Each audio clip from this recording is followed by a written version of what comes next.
আমরা রোমানীয় শিখছি। আজকের পাঠের বিষয় রান্নার কাজ। A pregăti. প্রস্তুত করা,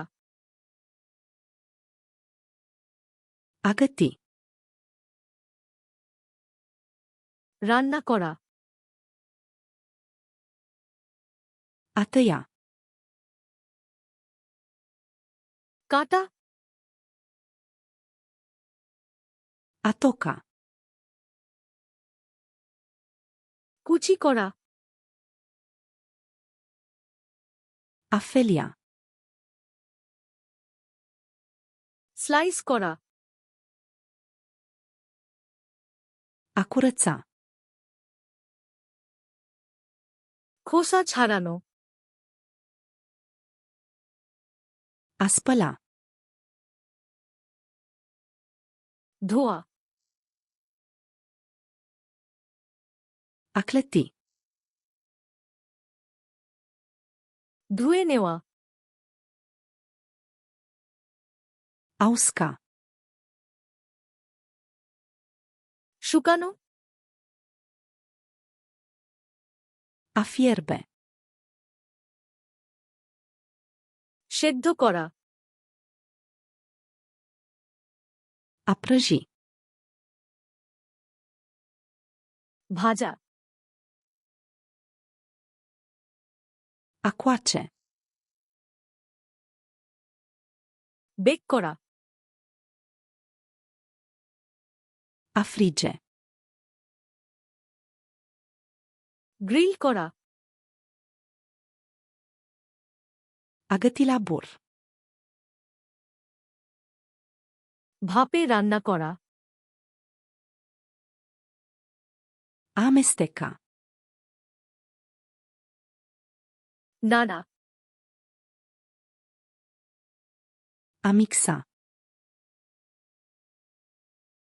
মেশানো, A turna. ঢালা, A adăuga. যোগ করা,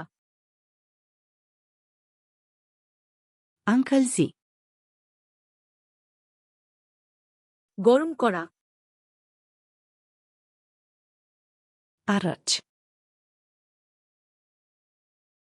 ঠান্ডা করা, A servi. পরিবেশন করা, A gusta. চেখে দেখা, A condimenta. মশলা দেওয়া, A scurge. ঝরিয়ে নেওয়া, A acoperi. ঢেকে দেওয়া,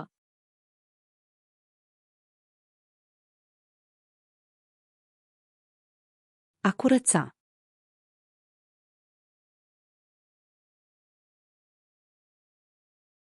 A tăia.